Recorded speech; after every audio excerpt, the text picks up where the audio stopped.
seorang Aguan itu seperti apa, Mas? Dia sutradara. Lalu Presiden Joko Widodo Bisa jadi pemain. ketika seorang sutradara sepenting Pak Aguan menyampaikan keluhan terhadap pemainnya, itu apa yang terjadi, Mas? Ya, berarti konflik sedang menanjak. Kalau tidak ada konflik yang berarti, kan tidak perlu sutradaranya keluar. Pemain yang lama ini nggak mau minggir, kan harus dipinggirkan. Sudah menunjukkan kecenderungan untuk tidak bisa bermain. Apakah pemain pengganti ini sudah ada atau belum, Mas? Bagi seorang sutradara seperti Aguan. Sudah ada. Pemain penggantinya siapa, Mas, kira-kira? Kan penggantinya Pak Prabowo. Gus Miftah. Iya. Itu apakah seorang aktor atau sutradara? Dia itu mungkin aktor pemeran pembantu kali ya. Atau figuran, numpang lewat.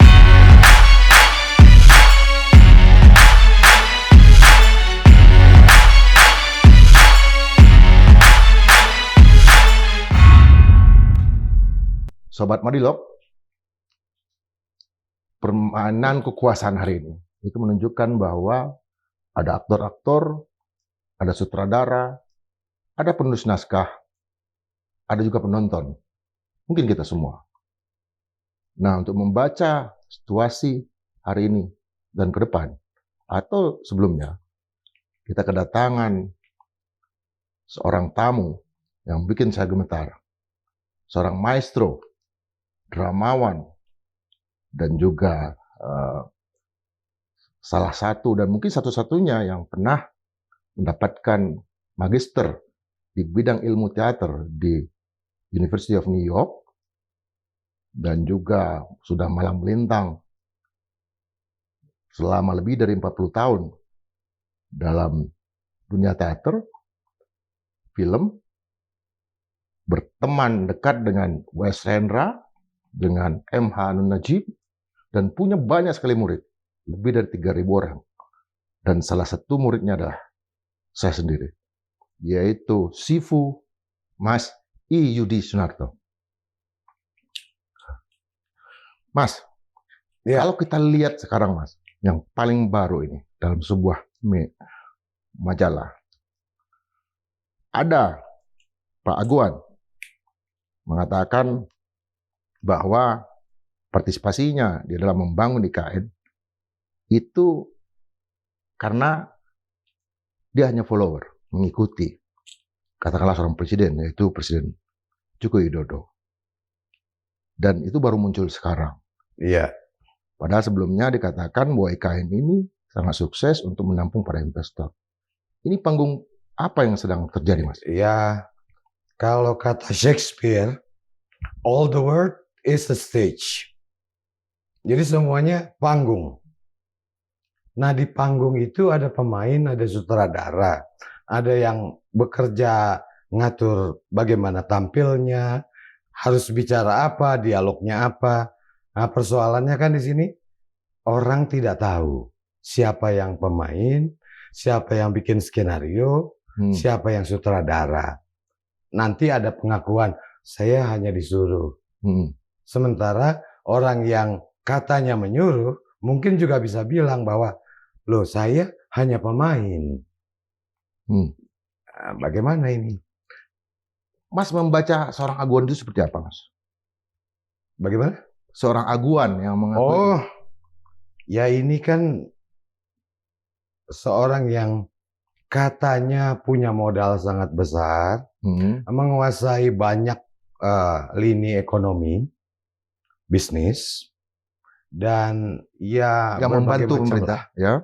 Nah, intinya sangat mungkin bahwa dia sutradara. Sangat mungkin. Sangat mungkin. Atau dia ada lagi sutradara yang di atasnya. Lalu Presiden Joko Widodo bisa jadi pemain. Pemain. Bukan sutradara? Bukan. Karena sudah ada tadi sutradaranya. Mungkin ada lagi sutradara yang di atasnya lagi. Ada lagi pemain yang lain? Ada. Dan ini kan satu hal yang skenarionya rumit. Kita tidak bisa melihat dengan jelas sampai nanti kebuka. Kenapa yang dibangun adalah satu hal yang kita lihat, misalnya kita melihat Borobudur, sekarang IKN misalnya. Kenapa itu, Mas? Ini kan kalau saya yang lihatnya gini, bagaimana cara menggandakan uang dengan cara cepat? Ada tanah yang bisa dibayar dengan harga Rp1.000 1 meter, buat keramaian, harganya akan jadi 10 juta. Jadi dalam mungkin waktu 10 tahun, 1.000 menjadi 10 juta. Keuntungannya berapa kali lipat? Nah, tidak ada bisnis yang lebih besar untungnya daripada tanah seperti itu. Normalnya, investor yang sabar, misalnya beli tanah untuk menjadi nanti seperti Bintaro, BSD, ini kan sudah dari tahun 70-an dibeli. Ya. Nah, sekarang harganya sudah sangat mahal. Ya, betul. Nah, ini mau dengan cara instan. Oke. Kalau kita lihat tuh, Mas tadi mengatakan Naguan ini bisa jadi seorang sutradara. Indikator kita menyebut ini sutradara atau pemain gimana, Mas? Sutradara itu biasanya tampilnya belakangan atau nggak tampil. Mas tampil nih sekarang. Iya. Anda sudah 40 tahun ya main saya teater. tampilnya belakangan. Belakangan ya. Yang tampil duluan kan Saya, Indra, Fadlizon, Fadlizon, Nusron Wahid. Iya, betul. Kita muridnya semua. Nopia Kolopagin dan segala macam. Jadi sutradara tampilnya belakangan. Belakangan. Kadang-kadang nggak tampil. Kadang-kadang nggak tampil. Nggak tampil. Kalau pemain? Kalau pemain memang duluan di depan. Yang dilihat oleh penonton itu kan pemain. Kadang-kadang sutradara bisa jadi nggak mau keluar panggung. Jadi para pemain ini bisa dikatakan kalau kita nih sebagai masyarakat mengatakan, wah ini tolol, ini pintar, segala macam. Itu artinya sutradara membuat ini menjadi tolol, ini menjadi pintar. Iya. Artinya orang seperti Aguan ini, sutradara seperti Aguan ini berapa banyak di Indonesia, Mas? Ya nggak banyak banget ya, tapi ada banyak juga. Mungkin sekitar puluhan lah. Artinya dia yang memberi panggung pada Jokowi dan menaikkan dan menurunkannya? Dia dan kawan-kawan. Dia dan kawan-kawan? Iya. Dulu kemungkinan ya. Dulu kan kalau kita ngeliat sinetron tersanjung kan episode per episode tuh orang mudah saja berganti pemain, kecelakaan segala macam. Itu artinya bisakah seorang Pak Jokowi itu dimundurkan sama sekali dan diganti dengan pemain yang baru? Kalau dalam kondisi konteks formal butuh proses, tapi bisa. Ya, bisa dengan proses yang nanti akan dibuat. Sedemikian rupa kalau ceritanya nanti dibuat misalnya pulang kampung lah, atau dibuatlah kecelakaan pesawat lah, dan lain-lain ya. Kalau dalam cerita, apabila seorang pemain tidak lagi bisa memenuhi kriteria sutradara, ya akan ceritanya diubah. Ceritanya dulu ya? Iya. Itu yang disampaikan ke masyarakat? Plotnya akan direkayasa sedemikian rupa, supaya nanti ketika aktor ini diganti, tidak ada masalah yang serius. Kalau Mas melihat plot-plot yang terjadi sekarang, misalnya saya juga lihat nih ke yang baru juga masih hangat ya, Gus Miftah. Iya. Itu apakah seorang aktor atau sutradara? Dia itu mungkin aktor pemeran pembantu kali ya, atau figuran. Figuran malah. Figuran, numpang lewat. Ya. Yang mungkin menarik karena baik pelaku si aktor ini maupun orang-orang yang lain mayoritas cara berpikirnya feodal. Maka hadirlah seorang Gus Miftah. Betul. Dengan bahasa yang seperti itu. Iya. Dengan kata-kata yang seperti itu. Dengan gaya seperti itu, dengan embel-embel Gus dan lain-lain. Ini adalah satu manifestasi dari pola berpikir yang feodal. hubungannya, ini kan ada dunia agama, ada ekonomi. Mana yang lebih kuat nih Mas? Yang mengendalikan apakah agama atau ekonomi? Sebetulnya dua-duanya kuat. Pilihannya tergantung pada orangnya, tapi umumnya orang melihat dari faktor ekonomi. Ya. Agama biasanya hanya jadi alat untuk kepentingan ekonomi. Mungkin tidak buat semua orang ya, tapi buat beberapa orang ekonomi yang menjadi alasan sebenarnya. Agama caranya. Kembali ke Aguan, dia adalah seorang wakil ketua umum dari yayasan Suci, Buddha Suci, dan saya sering ke sana Mas. Ya. Jadi saya salah satu yang membocorkan rencana pembangunan dari pulau itu, karena memang daerah kekuasaan saya. Saya tinggal di kota kan. Saya foto dan segala macam, ke Tempo saya kasih segala macam, dan sebelum jembatan ke pulau itu itu kan memang ada Buddha Suci di sana. Itu ada agama juga di sana. Itu gimana sih Mas? Ya kalau sebagai satu keberagaman tidak masalah. Ya. Tetapi kalau itu arahnya menjadi eksklusivitas, nanti akan jadi masalah. Karena kan negara kita ini sangat ragam ya. Kita Bhinneka Tunggal Ika. Ketika ada satu kelompok tertentu yang mau eksklusif sendiri, ya agak mencegah masuknya pihak lain. Nah ini masalah. Masalah kan makin besar ketika dengar ada proyek IKN yang nanti akan maunya sampai Serang. PIK 2 maksudnya? Iya. Ya. PSN mereka sebut. Ya, PSN ya. Sorry. Ya. Artinya ketika seorang sutradara sepenting Pak Aguan menyampaikan keluhan terhadap pemainnya, dan itu masuk di media sekaliber, ya kita tahu lah, dan tanpa ada penerjemah, tanpa ada juru bicara, tanpa ada lawyer yang menyampaikan, dan dia sendiri dengan bahasa dia, itu apa yang terjadi Mas? Iya, berarti konflik sedang menanjak. Kalau tidak ada konflik yang berarti, kan tidak perlu sutradaranya keluar. Ketika dia sutradara bicara sendiri langsung, kemungkinan besar ini kan sedang cari alasan untuk kalau perlu melepaskan panggungnya. Jadi yang salah nanti adalah orang lain. Ya, di dalam wawancara itu dikatakan bahwa bahkan ring satunya pun kaget, nggak menyangka bahwa seorang Aguan akan menjawab langsung pertanyaan seperti itu, dan apapun dijawab dengan bagus.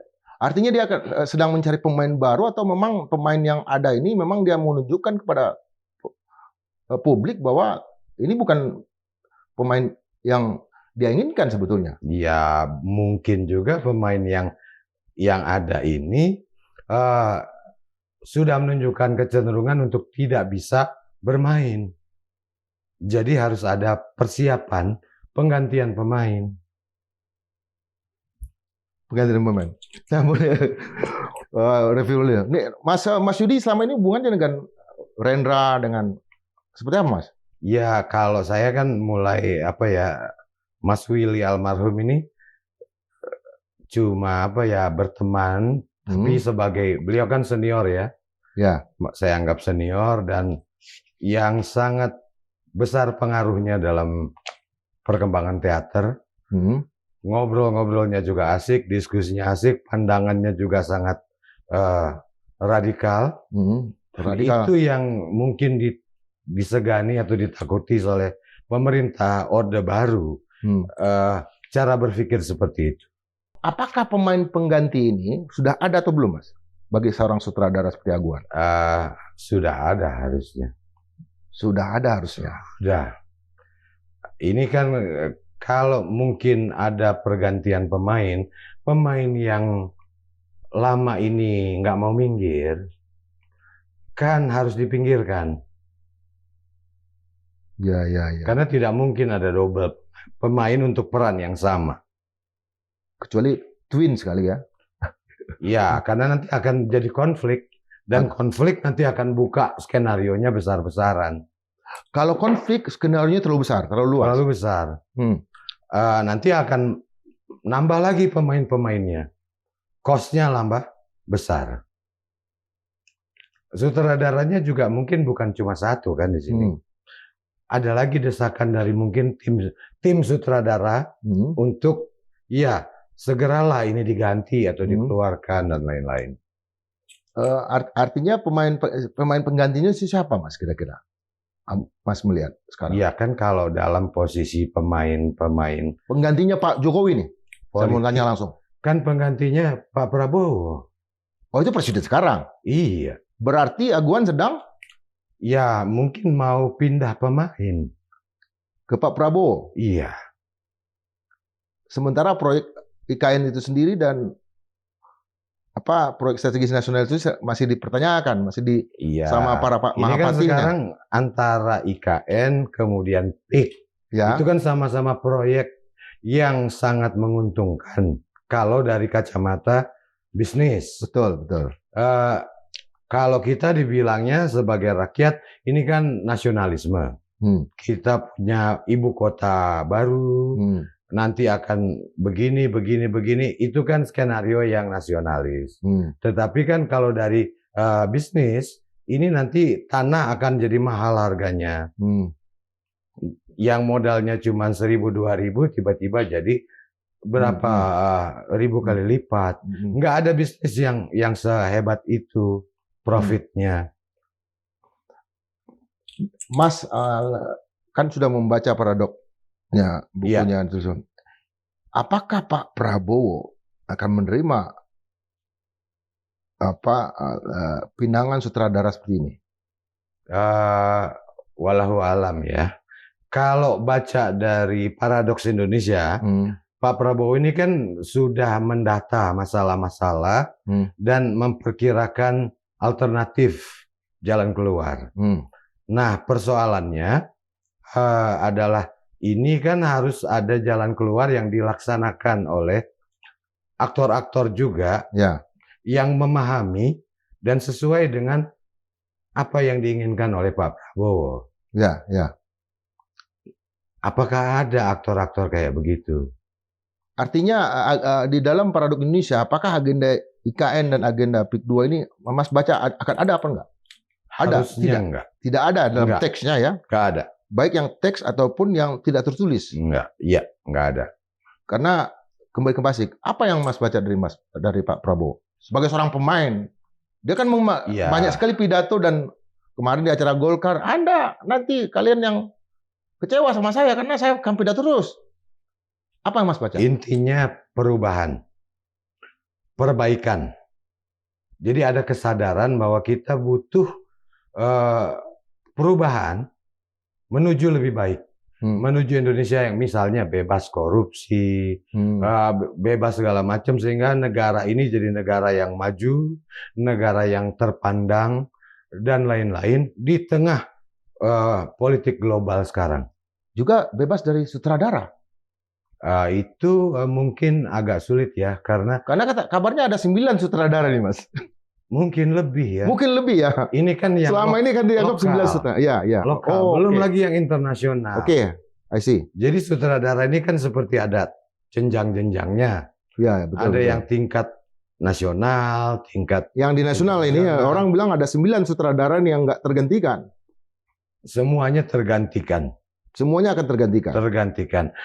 Kan 9 kata orang ini kan dari waktu ke waktu juga berubah. Betul. Artinya posisinya mungkin ada, tapi orangnya akan berubah. Orangnya akan berubah. Artinya seorang Pak Prabowo sebagai ini akan mampu menghadapi. Belum tentu. Mas. Karena kan Pak Prabowo ini butuh operator-operator, pemain-pemain yang bisa membantu beliau untuk menuju perbaikan tadi. Nah, apa yang Mas lihat sekarang dari sisi itu?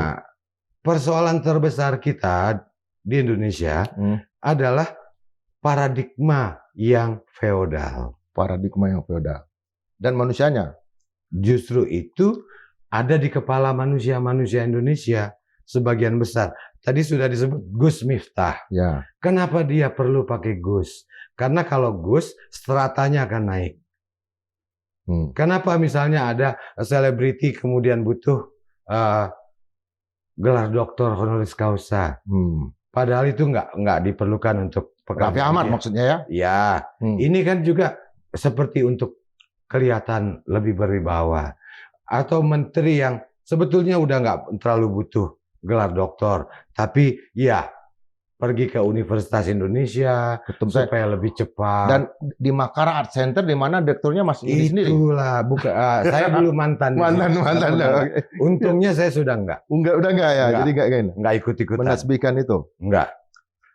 Kan Mas Yudi ini setahu saya salah satu calon direktur jenderal di satu kementerian.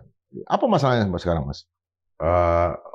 Nggak tahu ya. Kalau saya rasa sih mungkin saya nggak cocok karena saya tidak feodal. Sama kita, Mas. Dan ya itu masalahnya. Kan biasanya di kementerian itu orang-orangnya itu seperti sudah biasa di dalam kotak ya. Sementara saya jarang sekali berpikir seperti orang yang di dalam kotak. Apa yang Mas sebut dengan feodalisme di tubuh birokrasi, Mas? Kalau kita ngomongin feodalisme kan ada tingkatan-tingkatan, ada di dalam birokrasinya itu sendiri. Yang misalnya raja, pangeran, adipati dan lain-lain, dan itu sudah sangat terbiasa sejak zaman Belanda atau bahkan sejak zaman kerajaan. Nah, walaupun katanya kita sudah secara legal merdeka, tapi pikiran sebagian besar orang Indonesia masih dijajah. Kalau feodalisme di Eropa itu kan yang disebut feodal itu kan landlord. Iya. Pemilik tanah kan. Iya. Ini mereka merasa orang feodal ini mereka lah pemerintah, mereka lah negara. Mereka pemilik lapak-lapak ini. Jadi lapak apa? Lapak ekonomi, transportasi, kebudayaan, seperti ada lapak-lapak. Dan di kementerian ini kan orang-orang yang ada di sana selalu berusaha untuk ada tetap dulu ada pendidikan dan kebudayaan kan masih satu ya. Sekarang dipisah, diganti, dibagi. Nah ini nanti mereka akan masing-masing bagi-bagi lapak saya yang mana, dan itu orang-orangnya juga akan berusaha untuk dapat yang terbaik. Sementara menterinya kan orang yang baru masuk. Menteri baru masuk ya? Iya. Memang kekuasaan di tangan menteri, tetapi faktanya di lapangan tergantung pada yang bawah. Artinya Mas mau mengatakan bahwa di masing-masing kementerian ini, menteri itu hanya pemain dan sutradaranya adalah mereka? Ya, mereka mungkin tidak akan bilang sebagai sutradara ya. Asisten sutradara. Tetapi asisten-asisten ini, kelemahannya adalah menteri-menteri ini kan memang sangat senang dilayani, sangat senang dipuji-puji, sangat senang dikawal-kawal lah. Sampai kalau perlu mau ngomong apa juga dibuatkan. Nah ini yang jadi masalah. Kecuali satu orang tuh Mas. Siapa ya? Mas almarhum Cahyokumolo. Dia selalu bawa apa? Nggak ada ajudan segala macam, selalu tersandang. Kawan baik saya, almarhum. Itu nggak ada. Oke. Tapi orang seperti itu kan sangat jarang. Tapi artinya ini akan menghambat untuk mewujudkan cita-citanya Pak Prabowo. Justru itulah penghambat yang paling besar. Oh, bukan yang lain. Itu yang paling besar. Kalau cara berpikir orang-orang ini belum berubah, sekeras apapun Pak Prabowo mau berubah, tetap akan dibelokkan untuk ke arah yang sama. Karena prinsipnya kan orang-orang ini sudah nyaman. Lapaknya sudah enak, menghasilkan, kalau menanam apa tumbuhnya bagus, hasilnya banyak. Siapa yang mau kehilangan lapak-lapak seperti ini? Jadi, oke, perintah begini dituruti, tapi nanti akan kembali lagi ke jalur yang sama. Yang harus diubah dulu adalah cara berpikir. Cara berpikir. Iya. Nah, ini yang paling sulit. Gimana caranya, Mas? Sekarang ini kan kita sebetulnya masuk era setelah tahun 45 ya. Metode penjajahannya dengan cara baru. Yang sekarang kita kenal dengan globalisasi Ya. dan lain-lain ya. Neoliberalisme. Ini kemudian diterapkan ke berbagai macam hal. Kita meniru dari bangsa Barat, dari sistem pendidikan, cara berpakaian, gaya hidup dan lain-lain. Dan ini artinya kita dijajah dalam tanda kutip secara pikiran. Nah, ini kita tidak sadar bahwa sebagus apapun kita tetap aja masih berada di bawah standar mereka. Apa yang terjadi kemudian ya misalnya bagaimana universitas di Indonesia nanti bisa menjadi universitas yang ranking 10 besar dunia? Kan nggak pernah terjadi. Betul. Dan untuk apa kita? Karena rankingnya mereka yang bikin. Betul. Permainan ini mereka yang buat dari kelompok Barat ini. Dan sudah pasti negara-negara mantan negara terjajah akan selalu ada di menengah bawah. Ini kan untuk menghadapi hal ini kan Pak Presiden Prabowo bukan mau ya mohon maaf aja ya, terlalu banyak pidato dan terlalu sering pidato menurut saya juga ya apa Mas? Yang dibutuhkan action ya. Action. Ini udah banyak pidatonya Pak Prabowo nih. Ya sudah, menteri-menterinya juga banyak pidato. Menteri-menterinya juga. Mungkin untuk meyakinkan masyarakat. Tapi kan saya rasa sampai tahun ini 2024, 2025 sebaiknya action lah.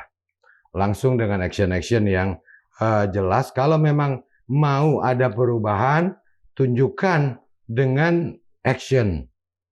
Karena itu nanti akan jadi satu penguat karakter atau tokoh-tokoh ini yang nanti dimainkan. Apakah sesuai dengan skenario perubahannya Pak Prabowo? Karena Pak Prabowo kan mau Indonesia nanti maju jadi bangsa yang besar yang sebagaimana dicita-citakan atau dituliskan dalam Paradoks Indonesia.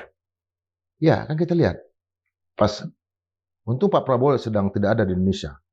Tapi waktu ketika beliau di luar negeri, seandainya Indonesia dia akan muncul di banyak sekali pilkada menjadi endorser. Tapi sekarang sebaliknya ketika dia ada di Indonesia, acara ke partai-partai politik diundang dan pidato keliling-keliling lagi. Saya lihat terlepas dari partai saya sendiri mengundang ya. Artinya pidato di Partai Golkar, pidato di PAN segala macam. Ini aksi yang seperti apa Mas yang mungkin Mas coba ingin sampaikan nih? Ya ini mungkin ini bagian dari konsolidasi, memperkuat ketokohan yang sebetulnya sudah kuat. Ya. Jadi ini upaya untuk menunjukkan kita ini satu, kita harus kerja bareng dan semuanya harus kerja dengan benar dan lain-lain. Itu dialognya. Nah, seperti yang tadi saya bilang, nanti yang kita tunggu adalah action. Apa Mas? Ya program-programnya yang bagaimana supaya kondisi lebih baik. Ya. Apa yang misalnya akan dilakukan supaya negara ini bebas korupsi? Betul. Apakah bisa kita bersihkan misalnya lembaga pengadilan? Lembaga pengadilan? Apakah kita bisa hindari lagi ada polisi yang terlibat dalam berbagai kasus-kasus yang kriminal? Ya. Ini kan harus ada action. Jadi lembaga-lembaga yang terkait juga kan harus dibereskan dulu. Contoh yang paling sederhana, misalnya di tingkat lembaga kepresidenan apa kira-kira, Mas? Ya, Perlu nggak misalnya presiden punya juru bicara 6 orang? enggak perlu. Mungkin paling banyak 2 ya. Karena itu mereka bukan pemain sebetulnya kan? Iya, cuma nantinya akan jadi pemain juga. Nanti jadi pemain juga kalau terlalu Iya. banyak. Atau Kalau terlalu banyak. Nanti di antara yang 6 ini mungkin akan punya staff-staff lagi. ini Hasan Nasbi takut sama Mas Yudi. Iya, Sama saya juga takut. cukup 2. Cukup 2 ya. Satu, cadangan 1. Selesai. Itu contoh ya. Iya. Ada nggak di kementerian lain, Mas? Ya, akan banyak sih kalau Ada menteri-menteri yang saya lihat sekarang dulu sebelum jadi menteri mereka rajin di podcast, sekarang juga rajin juga masih jadi masuk podcast juga, Mas. ya Ini apa jangan-jangan nih karena tidak tahu perannya kemarin dan sekarang? Atau karena tidak ada sutradaranya atau Jadi, memang naskahnya nggak gimana ada, ya? Mas? Kalau di Amerika, Ya, di Amerika. teater sebagai mata kuliah itu wajib di universitas negeri. Wajib di universitas negeri. Saya pernah ngajar Theater 101 di New York, Ya. dan ternyata itu mata kuliah wajib. Mau jadi dokter, mau jadi engineer, mau jadi hakim dan lain-lain, harus ambil mata kuliah teater. Mau jadi polisi yang jago nembak, Harus ambil mata kuliah teater. wajib. Alasannya adalah semua orang nanti akan dapat peran. Jadi mereka harus belajar bagaimana satu peran itu ada konsekuensinya. Ada kode etiknya, ada aturannya, dan berbagai macam hal yang menyangkut dengan peran. Itu yang saya bilang sebagai all the world is a stage. Oh, the world is a stage. Nah, kita juga ini kan lagi di panggung ya. Di luar juga nanti di panggung. Satu orang punya peran yang lebih dari satu pada saat yang bersamaan. Dasar muka istilah kita ya, bukan? Ya, berbagai peran sih. Hidra, ya. Jadi peran-peran ini bisa jadi berkonflik antara satu dengan yang lain. Pak Hakim bisa jadi suami yang baik di rumah. Betul. Karena dia suami yang baik, istrinya minta mobil baru. Nah, sebagai hakim gajinya nggak cukup. Karena dia sayang istri, maka profesi hakim ini dia bengkokkan sedikit, jadilah mobil baru. Oke. Nah, ini kan sebetulnya 2 peran yang konflik, dan Indonesia itu sangat syarat dengan konflik semacam ini. Peran-peran pada satu individu yang saling bertabrakan satu sama lain. Di kota yang di New York misalnya itu berapa gedung teater, Mas? Ada 420. 420 gedung teater. Dan yang mengunjungi teater itu tiap hari ada. Kita nginep 1 tahun pun belum selesai nonton semua. Oke. Apalagi dalam sejarah kita baca Herodotus, Plato, itu ini yang mereka tulis kan sebetulnya epos itu kan teater ya. Iya. Julius Caesar sebetulnya munculnya dari tapi ini kan tokoh beneran. Tokoh beneran, ya benar. Caesar ini kan ada dalam sejarah Romawi. Tapi kemudian dituliskan ceritanya dan jadi terkenal lewat karya Shakespeare. Shakespeare ya, benar. Betul. Nah, apakah nanti dengan persoalan yang begitu besar tadi, seorang Prabowo Subianto mampu berpikir sendiri, Mas? Atau dia butuh lembaga think tank? Ya, butuh lembaga think tank udah pasti. Nggak mungkin sendiri, karena ini satu pekerjaan yang panggungnya besar. Jadi butuh tim yang terutama punya pikiran yang tidak feodal. Ya, tidak feodal. Untuk berubah. Kalau timnya ini dengan cara berpikir yang feodal, senang misalnya ditinggi-tinggikan, dipuji-puji, ini akan kembali lagi menuju cara-cara lama. Ada nggak Mas lihat peluang ke arah sana bahwa Pak Prabowo kan sudah memberikan speech ya bahwa Jangan coba-coba, jangan coba-coba. Kapan Pak Prabowo akan mengeksekusi itu? Ucapannya sendiri. Kalau ada kasus, kita lihat aja.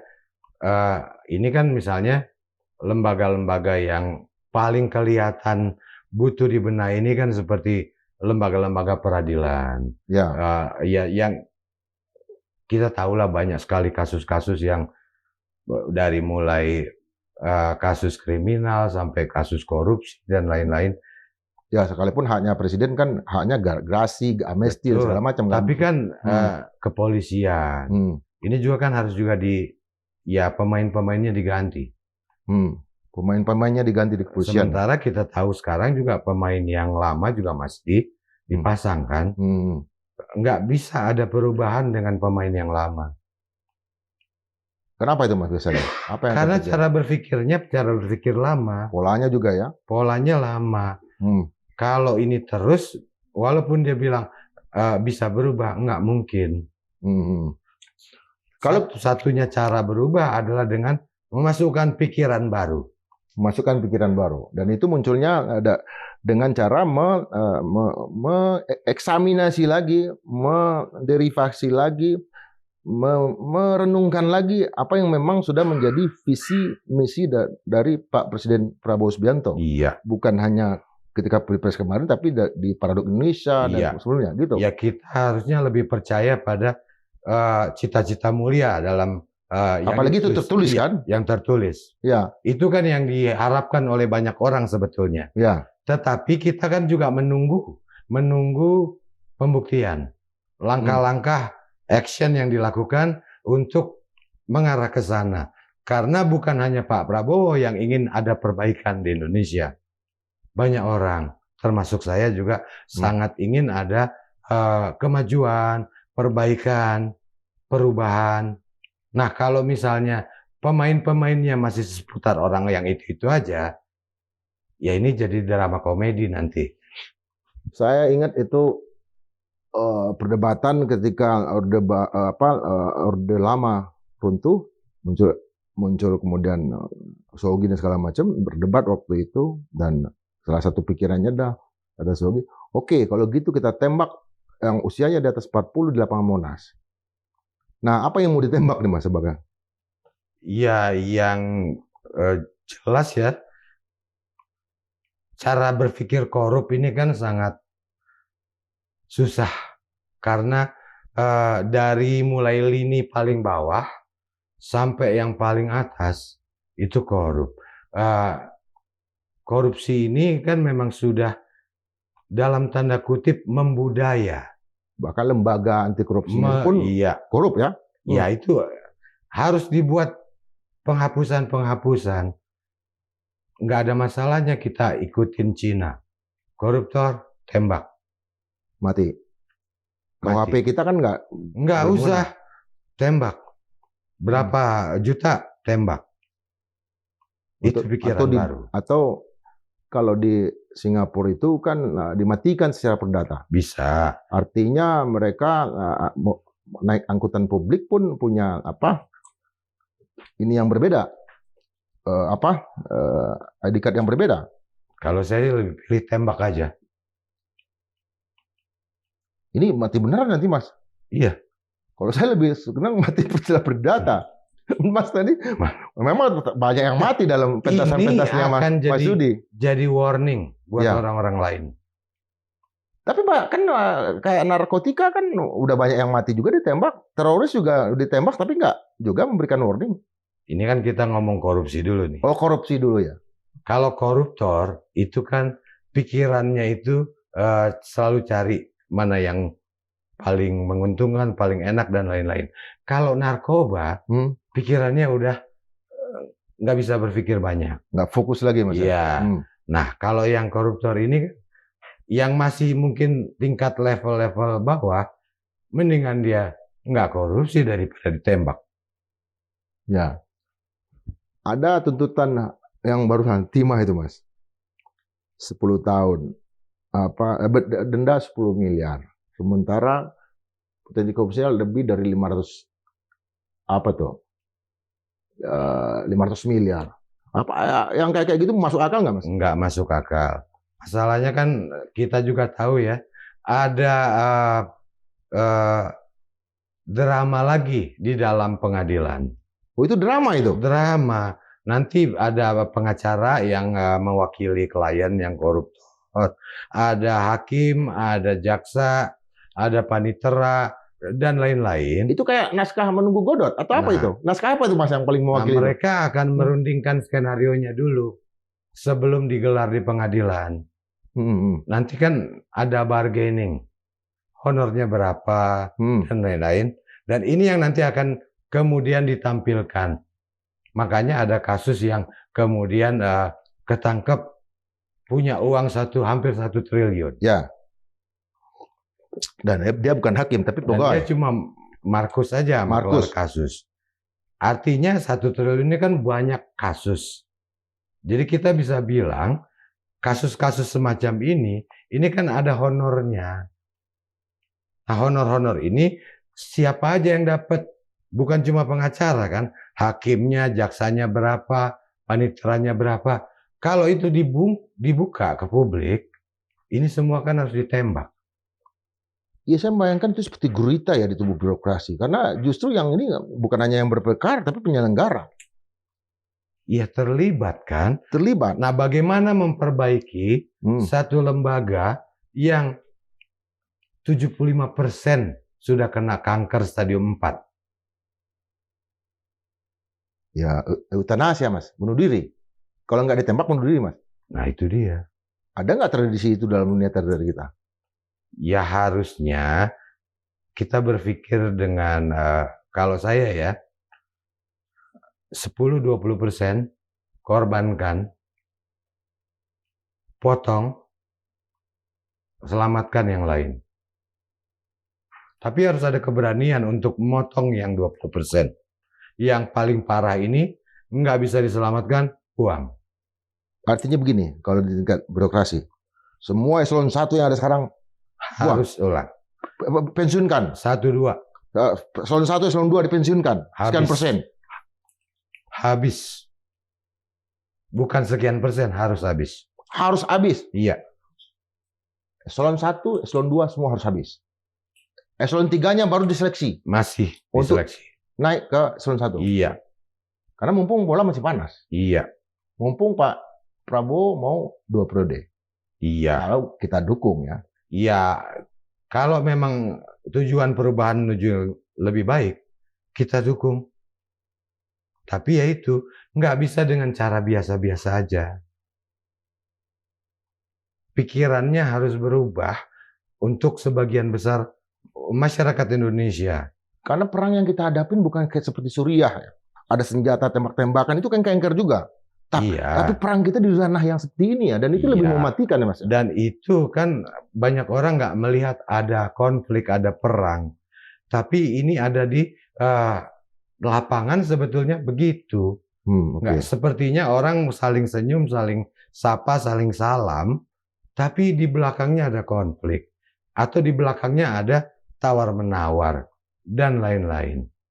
Nah ini kan dramanya jadi ada drama, di dalam drama lagi, bertingkat-tingkat. Padahal kalau udah sangat memusingkan begitu, berarti nanti akan banyak sutradaranya, banyak skenarionya, dan itulah yang terjadi sekarang. Padahal dalam kisah 1001 malam, itu cuma seorang putri ya, sebetulnya yang bikin cerita ya. Iya. Dan nggak terlalu banyak dramanya, pemain-pemainnya. Ya ini kan kita baru ngomong yang di dalam negeri, karena ada juga sutradara dari negara-negara lain yang mau mengatur skenario juga. Itu banyak Mas. Yang ingin negara ini... Kita ini negara yang sumber daya alamnya sangat kaya. Apapun ada di sini. Yang tidak ada adalah pikiran yang baru. Betul. Ada buku tebal tentang sejarah abad ke-19 yang saya baca. Abad ke-20 ya. Kekerasan segala macam. Dan mengatakan bahwa Indonesia kenapa jadi tujuan investasi, karena disinilah tempat sarangnya diktator. Makanya negara-negara lain itu investasi datang ke sini. Dan cuma 10 negara, kurang dari 10 negara yang datangin para investor. Benar kan, Mas? Ya sebenarnya gini kan, dari zaman kerajaan di Jawa misalnya kerajaan Mataram yang terakhir ya, itu kan dipecah. Jadi pertama jadi 2, kemudian 2 pecah lagi jadi 4. Dan ini sebetulnya kan apa yang disebut politik divide et imperanya Belanda. Iya. Tapi itu bekerja sampai sekarang sama. Karena di antara pangeran-pangeran Jawa ini kan semuanya ingin punya kekuasaan. Ini sebagai orang Jawa ya, Mas ya? Iya. Sebagai orang Banyumas ya? Saya juga masih keturunan sama ya. Artinya mempelajari nenek moyang saya seperti ini bahwa mereka ketika misalnya merasa tersingkir, nggak dapat kekuasaan, kerjasama dapat bantuan Belanda. Supaya kemudian ada konflik dibagi 2. Tapi Belanda kan yang untung dapat jatah. Nah ini kan terjadi lagi di zaman setelah kemerdekaan. Mau misalnya ada yang ini presiden udah lama nggak mau turun-turun, gimana caranya? Iya, ada tawaran dari negara lain, kita bantu. Ya. Maka turunlah presiden yang lama, naiklah yang baru. Tapi kan artinya kita juga harus kasih upeti. Ya. PRRI, Permesta, ada CIA, ada ASIO dan segala macam. Berbagai macam hal itu. Kayak misalnya ya Freeport, emasnya harus diangkut ke Amerika. Ini kan juga satu hal yang sudah terjadi sejak tahun 66. Oke Mas, pertanyaan terakhir nih Mas. Teater sastra usianya udah mau 40 tahun dan nggak ada teater setua itu di Indonesia. Ada. Teater koma. Teater koma? Masih. Tapi koma terus? Iya. Ada? Masih ini ya? Masih menghasilkan? Ada juga beberapa yang lain, cuma mungkin jarang pentas. Jarang pentas ya? Kalau teater di kampus-kampus ada nggak Mas? Di kampus persoalannya konsepnya tidak berkesinambungan. Sementara kebetulan kalau teater sastra UI ini kan dari awal sampai akhir saya tetap ada kontrol. The single pendiri ya, kontrol. Iya. Apa yang mau diharapkan Mas dari teater sastra nanti? Ini kan sebetulnya teater pendidikan ya. Bukan untuk mengejar pencapaian artistik dan lain-lain, tapi lebih pada orang-orangnya. Orang-orang ini dengan berteater mendapatkan satu manfaat, baik itu manfaat fisik lebih sehat, cara berbicara lebih jelas, cara berpikir lebih kritis. Indra Piliang dari seorang yang sangat gagap tapi bisa bicara sekarang. Ya, itu cara teater seperti itu. Kalau di Amerika itu kan memang supaya anak-anak mahasiswa yang ambil mata kuliah teater paham nanti peran mereka di masyarakat. Nah, sama kurang lebih anak-anak mahasiswa yang masuk teater sastra nantinya juga diharapkan punya peran di masyarakat dan akan lebih baik daripada kalau mereka tidak pernah berlatih teater. Jadi ini kan sebetulnya ilmu menjadi manusia. Ilmu menjadi manusia. Teater adalah ilmu menjadi manusia. Ilmu, salah satu ilmu dasar.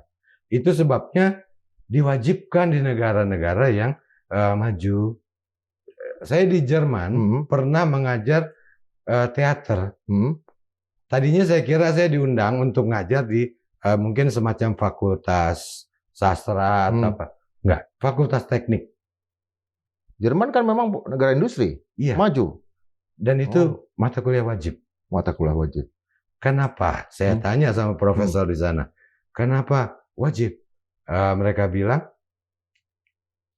teknologi butuh pembaruan. Dan pembaruan adanya di teater. Baik Mas, kita berhenti di sana Mas.